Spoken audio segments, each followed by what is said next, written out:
Maraming salamat po sa ating naging tagapagsalita sa kumperensya nating ito. Kasabay ng pagdiriwang natin ng buwan ng wika at kasaysayan, ay meron tayong mga espesyal na talakayan sa umagang ito. Una narito ay ang Kuyuno, Araran, ang mensahe ng palagsak sa paye, at ang pagtatampok ng surat mangyan.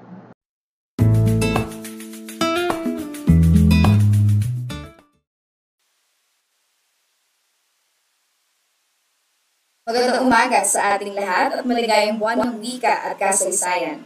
Ako ay naatasan na ibahagi sa inyo ang isang sulatin mula sa kursong TULED 202 ng aming Graduate Diploma for Cultural Education DOG ng PSEP at NCCAA. Ang presentasyong ito ay pinamagatang Kuyuno, Araran, na may direktang salin na ibig sabihin ay Kuyuno, wala na. Para sa presentasyong ito, ang balangkas ay ang mga sumusunod. Bibigyan linaw ko ang Kuyuno bilang bahagi ng wika sa Palawan. Susunod naman ay isa sa mga isyong kinakaharap nito base sa mga kinapanayam ng aming grupo. At sa huli ay magbibigay ng ilang mga rekomendasyon ukol sa isyong kinakaharap nito sa kasalukuyan. Ang Kuyuno ay isa sa wikang menor na nagmula sa Puyo, Palawan.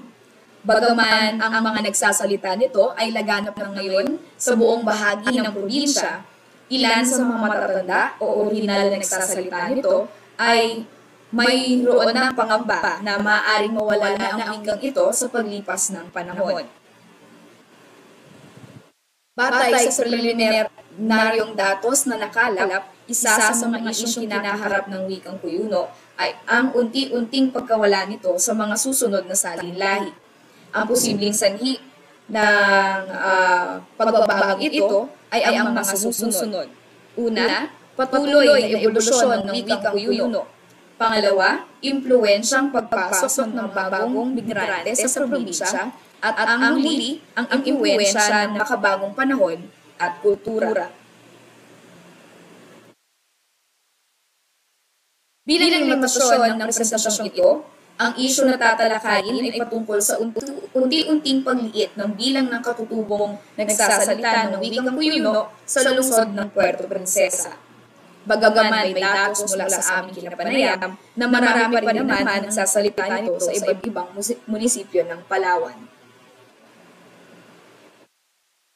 Ayon sa nagtalakayan ni Dr. Ernesto kanina, meron siyang nabanggit na 6 na salik ng dahilan ng pagiging nasa panganib ng isang wika. Una ay ang depopulasyon, pangalawa ang hindi paggamit ng inang wika, pangatlo pagkakahiwalay ng henerasyon ng mga nakababata sa henerasyon ng mga nakatatanda. Pang-apat, paggamit ng ibang wika para umangkop sa dominante kultura at panglima, labis na paghiram sa dayuhang wika. At ika-6, pagtanggi ng wika na bago kahit pa man iba na ang kondisyon ng panahon.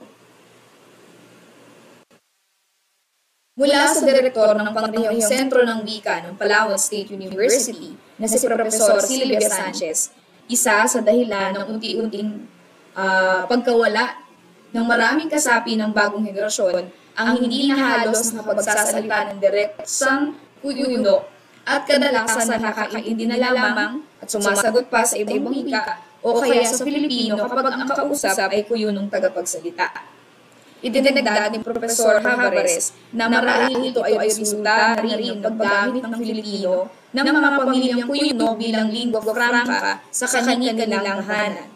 Mula sa panayam sa isang guro ng PSU, nagagamit lamang daw ang Kuyuno kung ang mga magulang ay nagagalit sa kanilang mga anak at kadalasang wikang Filipino ang gamit sa ordinaryong pag-usap sa loob ng tahanan. Dagdag pa nito, ang alitan ng mga prominenteng pamilya na nagsasalita ng wikang Kuyuno sa kung ano ba talaga ang tunay na baybay ng wika. Ito ba ay sa letrang K o C? Ayon naman kay Professor Edna Imelda Fernandez Legazpi na isang kilalang akademikong taal na nagsasalita ng Kuyuno, ay unti-unting pagkawala ng salita ay dahil daw kulang sa sense of pride ng mga kabataang Palawenyo sa paggamit ng kanilang sariling wika. Para sa kanya, nahihiya ang mga Palawenyong kabataan na gamitin ng Kuyuno, baka ito ay maging pagkakilanlan bilang indigenous people or IPs. At malayo daw ito sa sense of pride na pinakita ng mga Waray, Ilonggo, at Cebuano kapag ang mga ito ang nag-usap.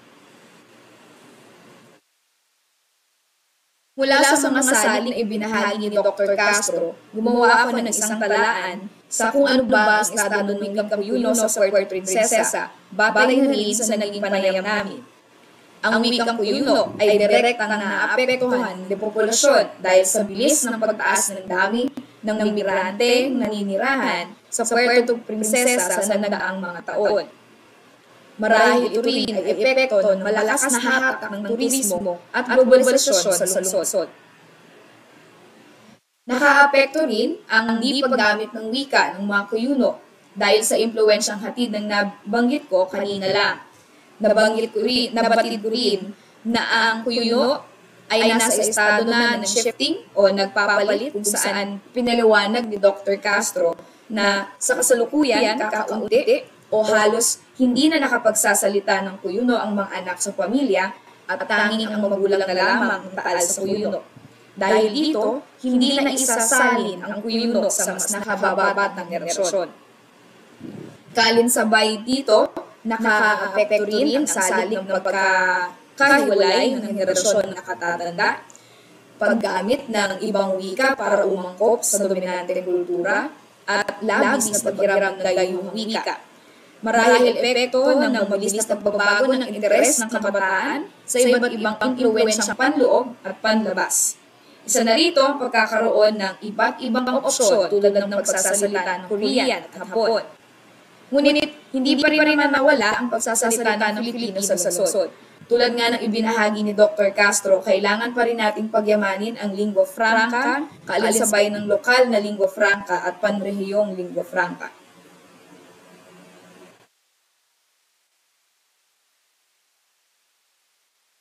Bilang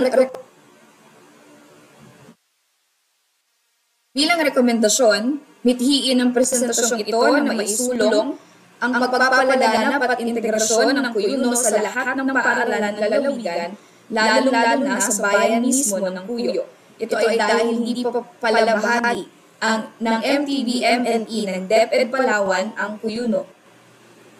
Isa rin itong direktang hamon sa mga taga-Cuyo at sino mang taal na nagsasalita at gumagamit ng Kuyuno na pag-ibayuhin nila ang kanilang pagsisikap na dumami ang nagsasalita ng wikang ito, lalong-lalo na sa hanay ng kabataang Palawenyo.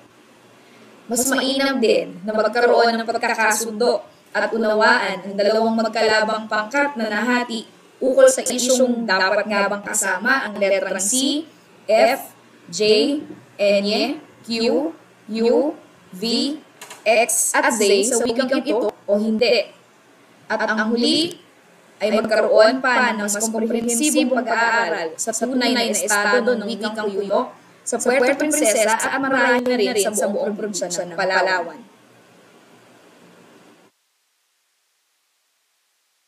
Ito ang aking presentasyon, Kuyuno, Ararin, para sa Unconference 2023. Matamang salamat kanindong tanan.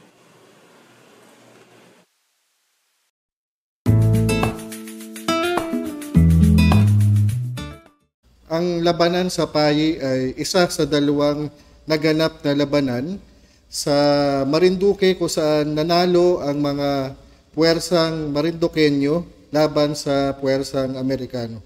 Nangyari ito noong Hulyo 31, taong 1900 taon. So, noong nangyari ito, sinundan ito, mga 6 na linggo pagkatapos ito ay nangyari din yung labanan sa Pulang Lupa. Kaya yung labanan sa Payi at labanan sa Pulang Lupa ay pareho na pagtagumpayan ng lahing Marinduqueño. So ayon sa mga sources at mga batis ng kasaysayan, sa pangunguna ng ating lokal na historiador, walang iba kundi si Lolo Kiko Labay na taal na taga Balingbing, Yung mga nakikita natin at nadadaanan na kalsada sa bayan ng Buwak ay pinangalan sa mga bayani ng labanan sa payi. Kagaya ni Chopilo Roque, sina Crispin Chavez. At syempre meron ding kalsada na nakalaan para sa Battle of Payi, yung July 31 na street. Ayon sa mga sinipi na mga batis ni Lolo Kiko sa kanyang libro tungkol sa Battle of Payi at Battle of Pulanlupa, dahil ito ay ika-20 siglo, 1900s, ay wala pang advance na mga baril o armas sa mga katipunerong Marinduqueño. Kaya ang kanilang ginagamit lamang ay mga bolo o mga itak.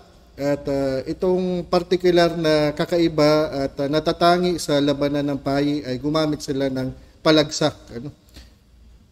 Okay, so yun palagsak ayon sa sagisag kultura na ginawa ng mga mag-aaral sa graduadong antas ng Marinduque State College. So isa sa mga naging mag-aaral natin ay walang iba kundi si Binibining Desan Haluthot na anak ni Kapitan Haluthot ng Balingbing. Ano? So ang kanyang lesson exemplar na ginawa ay tungkol sa pagsulat ng creative non-fiction na gamit ang palagsak. Ano? So ayon sa kanya, sipiin ko lang yun, yung pamagat ng ginawa niyang lesson exemplar. Para sa paksang creative non-fiction at napili niyang sagisag kultura o cultural icon ay palagsak. So ayon dito sa kanyang lesson exemplar, ang palagsak ay signal device used by Filipino revolutionists during the Philippine-American War known as Battle of Payi. So yun, signaling device na gawa sa kawayan. Okay. So siguro maganda din na balikan na ang pakahulugan ayon sa KWF na diksyonaryo ng wikang Pilipino. So meron dalawang kahulugan, yun hindi eksakto yung palagsak kundi yung lagsak, yung salitang ugat ng palagsak. So yung lagsak ayon sa diksyonaryo ng wikang Pilipino ng Komisyon sa Wikang Pilipino ay bahagi ng pananalita o pangalan. At ang isa pang kahulugan nito ay bunton ng basura o sukal. So ayon sa mga paglalarawan, maging ng mga nagdokumento nito na Amerikano sa labanan sa payi, ay guerrilla warfare yung ginamit ng mga katipunerong Marinduqueño.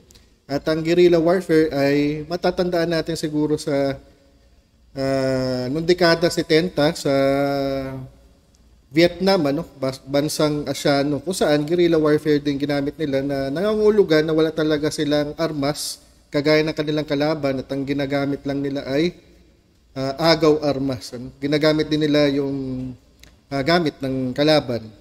Kaya yung palagsak ay ginamit ng mga katipunerong Marinduqueño nung panahon na yun. Okay, so siguro ilagay din natin sa perspektiba na kagaya na nabanggit, 1900s pa ito. At sisipi din ako ng isa pang naugnay naman na kahulugan din ng lagsak. So kagaya do sa KWF, sa lagsak, nakalagay din dito ay regular na indayog ng mga salita sa taludtod. So kumbaga, salita lang ito pero bilang medium o bilang sisidlan ng ating mga iniisip sa pamamagitan ng salita at bahagi ng pananalita. So yun yung salitang ugat ng lagsak. At isa pang kaugnay nito na pakahulugan ay kagaya na nabanggit sa KWF na diksyonaryo, bunton ng sukal o basura.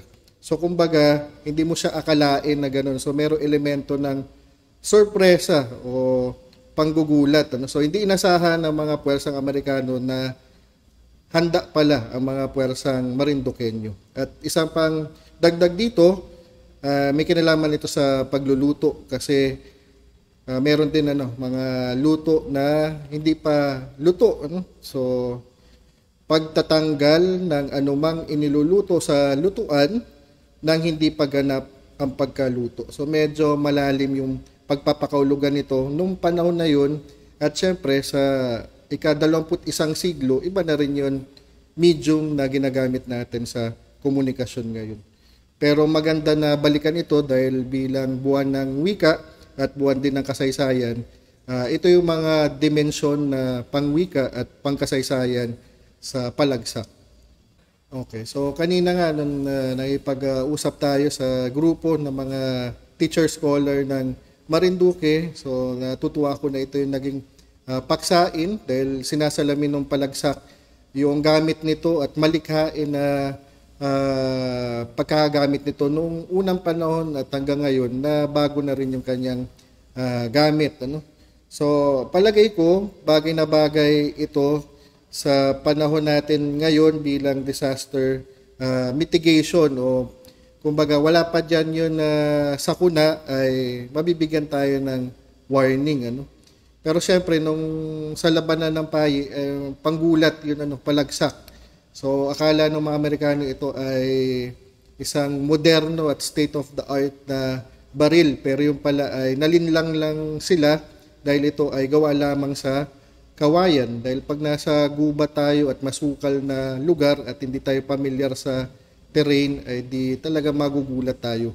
Pero sa panahon natin ngayon na ang Pilipinas at ang buong mundo ay nasa yugto ng krisis sa klima at pagbabago sa panahon, ay talagang hindi na lang warning yun. Kailangan natin, nasa yugto na tayo ng climate emergency. Kaya yung palagsak o yung instrumento na gawa sa kawayan ay maaring gamitin sa ibang bagay. Hindi lang para pukawin yung attention ng mga tao, kundi yun din. Pwede din siya maging flotation device o para sa survival.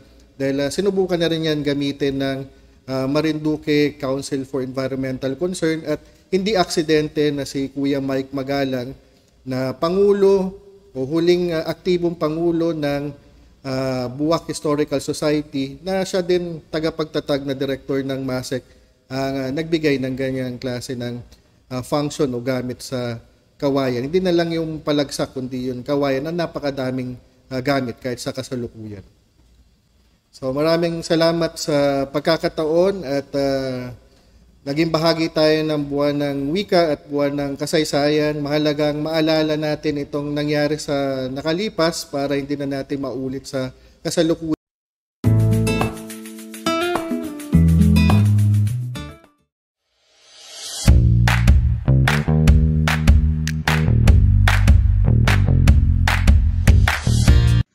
Ayan, magandang umaga po sa ating lahat. Kamusta po tayo? Ayan. Ako po pala si Godofredo Quintero Jr., ang inyong makakasama sa pagtalakay sa mga pamanang tradisyon. Ngayong araw po na to ay ating tunghayan at tuklasin ang pagtatampok ng Surat Mangyan. Ano nga po ba ang Surat Mangyan? Surat Mangyan na kilala rin sa mga lokal na taga Mindoro bilang Sulat Mangyan ay ang Hanunoy script, isa sa 3 natitirang pambansang sistema ng pagsusulat sa Pilipinas bago pa ang pagdating ng mga Kastila. Ito ay isang bersyon ng sinaunang pagsusulat sa isla na kolektibong tinatawag na baybayin. Malinaw po na bago pa pala dumating ang mga Kastila sa isla ng Mindoro ay meron na silang sariling pagkakakilanlan at kultura at yun ay ginagamit nila para magkaroon ng koneksyon sa bawat isa. Isa na nga po dito ay ang sulat or Surat Mangyan na ginagamit nila as a medium of their community. Ayon nga kay Anton Postma, isang antropologo na namuhay kasama ang Hanunoy Mangyan, na panatili ang Surat Mangyan sa pamamagitan ng paglililok nito sa mga kawayan. Makikita sa mga kawayang ito ang kanilang mga nilikhang tula na tinatawag na ambahan. Dahil sa pakiusap ng mga matatanda sa tribo, itinuro pa rin sa mga mag-aral ang sistema ng pagsulat ng Surat Mangyan at ambahan sa kasalukuyan. Ang gusto po kasi ng mga matatanda ay hindi mawala yung kanilang Surat Mangyan, kaya magpahanggang sa ngayon, tinuturo nila through generations ang Surat Mangyan. Para mas maunawaan natin ng lubos ang kultura ng Surat Mangyan, sabay-sabay po nating panoorin ang isang dokumentaryo na ginawa ni Dini De Jesus and Regina Lazo sa kanilang Project Pakudos noong Marso 12, 2017.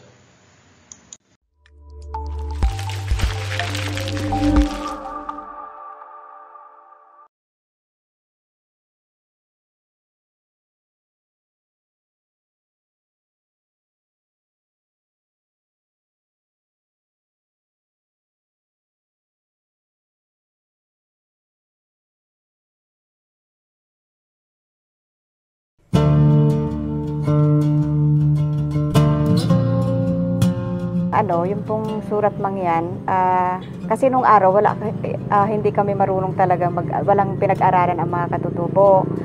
So yun lang ang parang yung Surat Mangyan, ito yung kinaugalian namin na natutunan namin mula sa aming mga ninuno, yung sa aming lola, lolo. Ginagamit namin yan tulad sa mga binata at dalaga. Gano'n. Halimbawa, ang kasintahan mo andun pa siya sa mga kabila, yung sulat lang ang pinapadala sa isang tao na iabot doon. Yun ay ginagamit namin sa pagsusulat ng ambahan. Minsan, ginagamit din namin sa pakikipagkaibigan. Halimbawa sa isang kaibigan mo pwedeng magpadala ng konting sulat. Pero karamihan na ginagamit namin ay sa ambahan talaga yon. Doon nakalaan talaga yung maraming gamit ng sulat ng yan. So yung ambahan po ay itong parang isang awit ng mga katutubo na mayaman sa kahulugan. Ito po yun ay ginagamit minsan kung halimbawa may ibig ipahiwatig yung isang tao doon sa isang tao. Halimbawa sa pagliligawan. So pwede siyang mag-ambahan tungkol sa kanyang nililigawan kung ano yung mensahe na gusto niyang iparating. No awa di man awa di kang sabungan magpadag weling ban unhuno sab araw man suyong inambunan bansay inagwadan kita dadi mag-amban.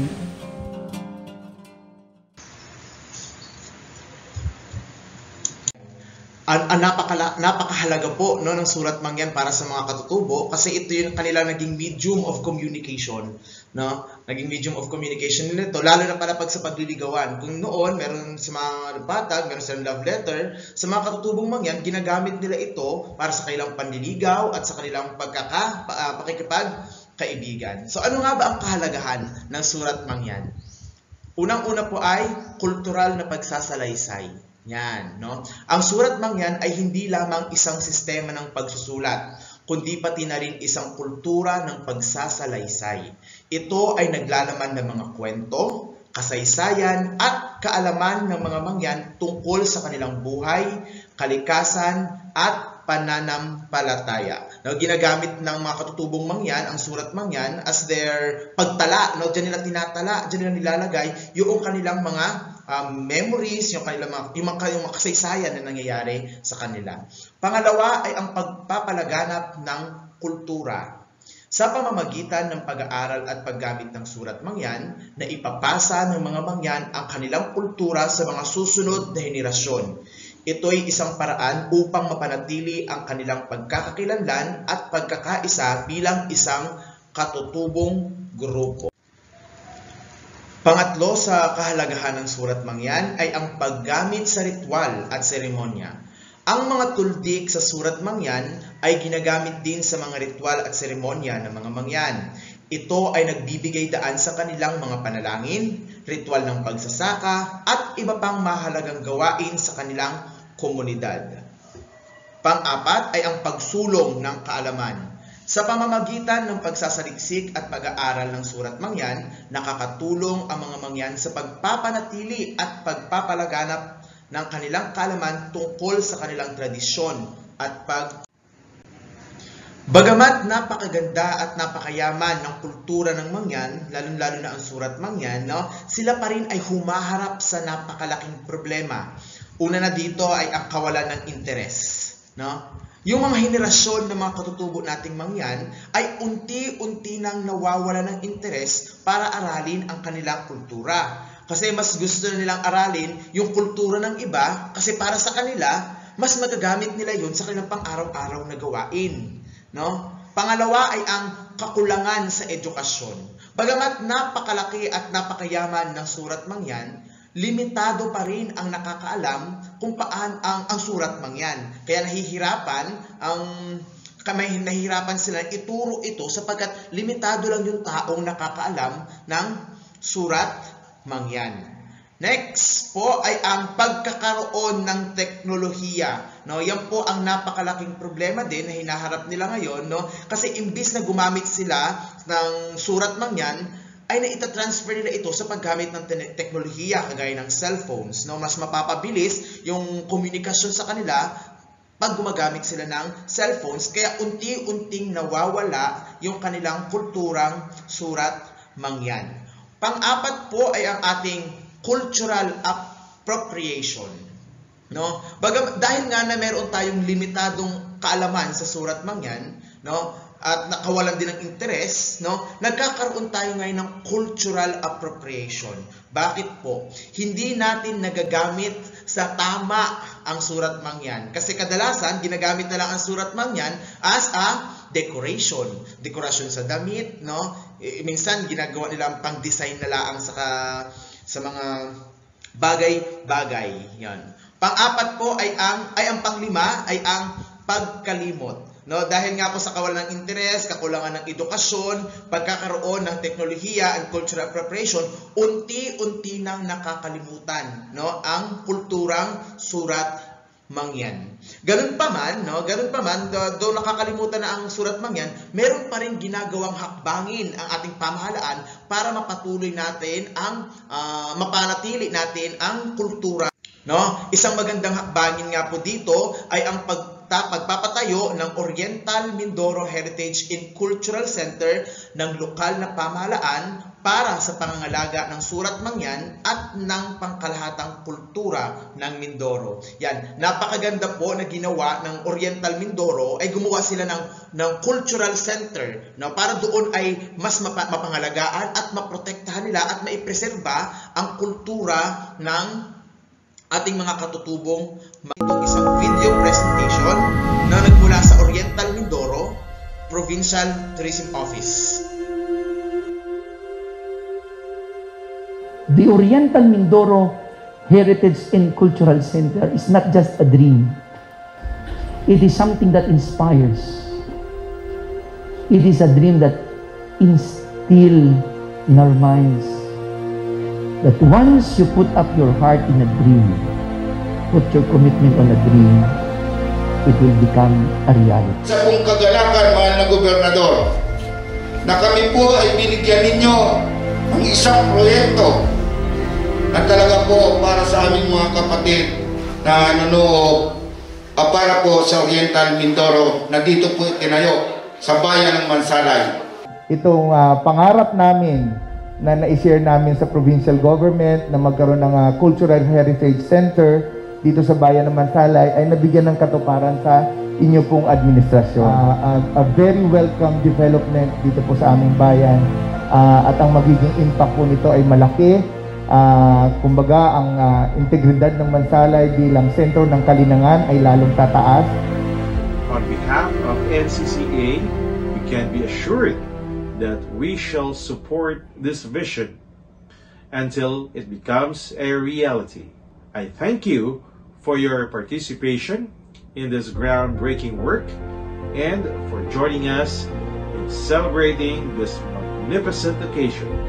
May this heritage and cultural center be a step towards one goal, that we be able to establish our identity as Filipinos through the preservation of our culture and tradition. Sa bawat isang Mansalenyo na naging kabahagi ng pagdiriwang natin sa araw na ito, at sa pamilya ni Judge Sogdang at na ni Kuya Cesar, naway ang aming pagpapasalamat ay wagaman ito'y walang hanggan. All our human body will fail, will be gone soon.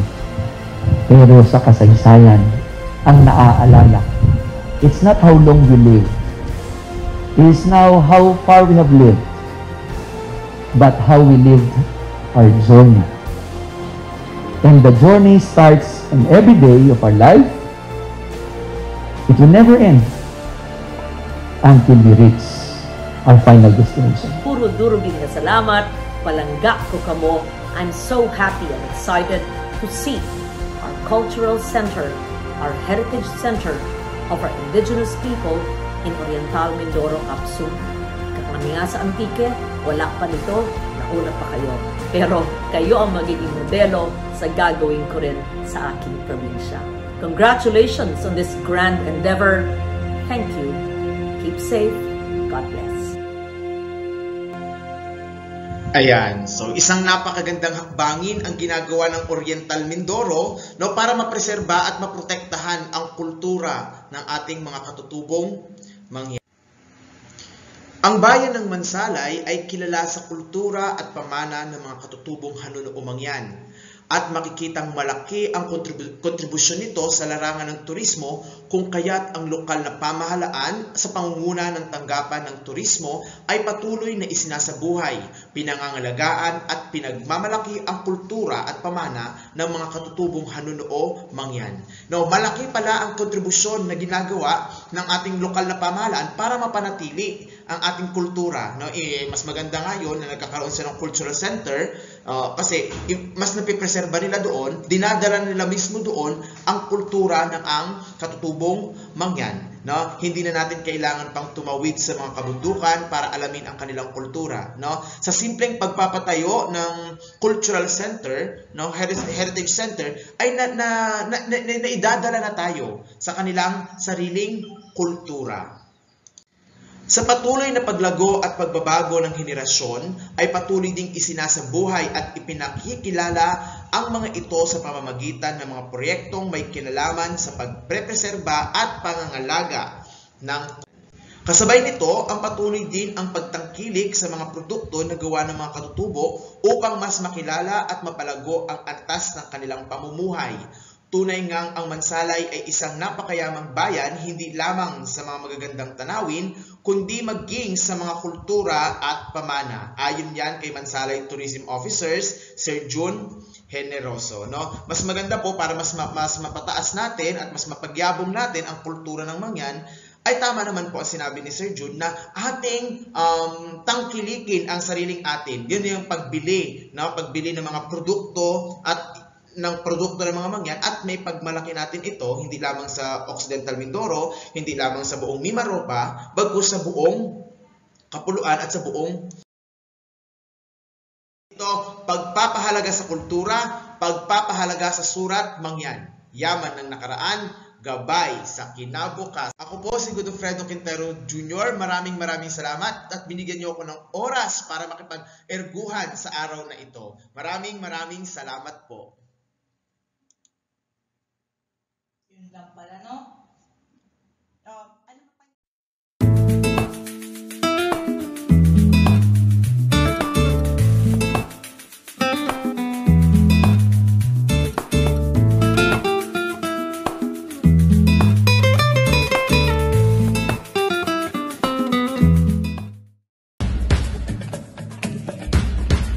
Bayad pagsurit sa kanyo tanan. Pagbati mula sa Oriental Mindoro. Mula sa Occidental Mindoro, Masanting Ayabang Kikongan. Mahal tana. Pagbati mula sa Calapan City, Oriental Mindoro. Maani huntad sa inyo tanan, from San Jose Occidental Mindoro. Maupay nga adlaw sa iyo nga tanan. Masantos sa Kagwasan, Edsi kayo. Marhay na aga mula sa Blayan, Occidental Mindoro. Naimbag na bigat kada kayo amin ng Occidental Mindoro. Magandang umaga mula sa lalawigan ng Marinduque. Maligayang buwan ng Wika! Hello!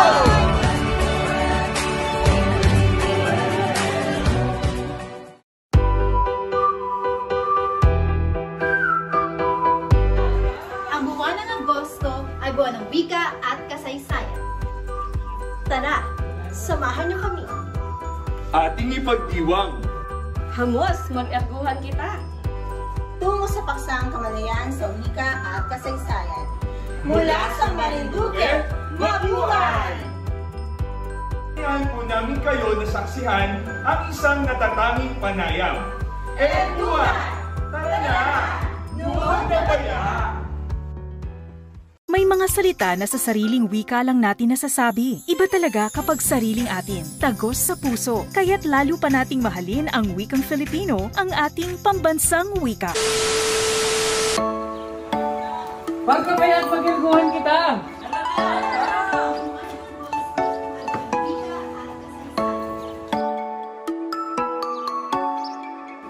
Wikang pambansa ay ating mahalin.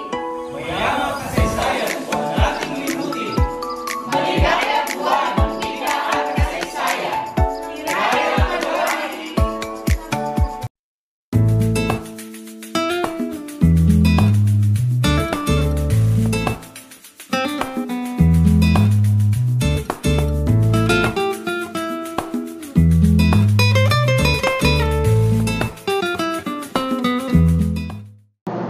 Naging napakayaman ng ating talakayan sa umagang ito.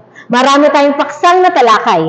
Kaya naman po, para magbigay ng paglalaban sa ating mga paksa, ay tinatawagan po namin si Ginoong Denim R. Maherano. Tunay ngang mabisa ang malakong presyong ito sapagkat mula sa ating natatanging panayam na binigyang lalim, lawak at laman ng issue at kalagayan ng mga wika sa Pilipinas. Natumbok ang mga ulat ng partikular na wika at kung papaano ang mga ito ay tumugon sa mga pagbabago, dala ng loob at labas. Ang kahulugan ng wika ay hindi katutubo sapagkat ito ay inaangkin at sinasalin mula sa kanyang-kanyang tradisyon. Binigyang punto ng natatanging panayam ang kritikal na konsepto upang maipaliwanag ang mga posibilidad at tendensiya ng pagsakop o pagtanggi. Hindi ba't matutumbasan ng pakiayon ng mga wika kung paano natin binibigyan ang pagkilala, katutubo ba o hindi? O simpleng sinasalita ng mga grupong ordinaryo o espesyal. Sabi nga, ang wika ay makapangyarihan. Samantala, masasabi nating makasaysayan ng mga pagbabago sa wika sapagkat natatangi na magkaroon ng mga pakikinig kung papaano ang mga lalawigan ng Marinduque, Palawan, Mindoro ay nagkwento o nagsalaysay sa kanilang partikular na danas.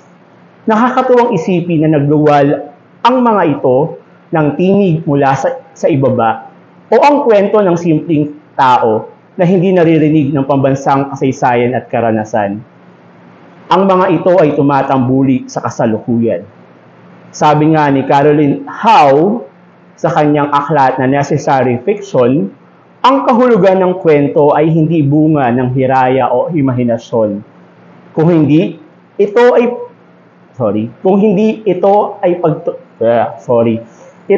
mga patotoo ng kritikal na diskurso sa paglilimita ng pedagohiya o kung paano ba tayo natututo sa mundo ng kwento. Sa simpleng pagpapakahulugan, hindi lahat ay mangmang sa mundo ng pagkukwento.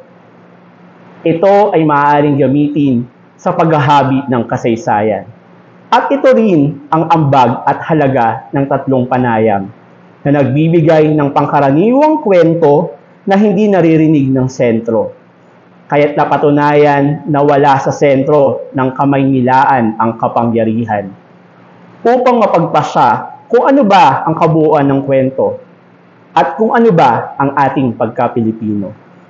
Kaya napatunayan ng erguhan ang komperensyang nagsasalaysay o nagkukwento sa mabisa at mahalagang wika at kasaysayan ng kapuluan ng Pilipinas. Maraming salamat sa ating lahat. Ngayon naman po, itawagin natin si Dr. Randy T. Nobleza, guro ng PULED 204 para sa kanyang pangwakas na pananalita. Bilang huling bahagi ng ating erguhan, binabati ko ang lahat ng International Youth Day ngayong Agosto 12 At ganoon din sa mga matagumpay na naglahad ng kanilang mga papel. At muling pagbati ng buwan ng pambansang wika na may tema na Pilipino at mga katutubong wika. At ganoon din kasabay nito ay buwan naman ng kasaysayan na may temang pagpapalaya ng kasaysayan para sa sambayanan. Ang mga mag-aaral ng Batch 3 na kumuha ng CoolEd 204 ay nagsumikap na tapusin ang 5 module at ito ang kanilang resulta. So sa pamamagitan ng Futures at Foresight Studies ay matagumpay na naisagawa ang erguhan at sa pamamagitan ng Agile Mind at Heartset, sana ay ipagpatuloy nila ang kanilang nasimulan dito sa puso ng Pilipinas at pag dinala nila ito sa kanya-kanyang isla at paaralan ay mailapat nila ang sigasig na pinakita nila dito sa Marinduque. So maraming salamat at pagpalain tayong lahat. Maraming salamat po, Doc Randy. Sa puntong ito, ay bibigay naman po namin ang mga sertipiko ng pagkilala sa ating mga naging kalahok at ang sertipiko ng pagpapasalamat sa ating pong naging tagapagsalita.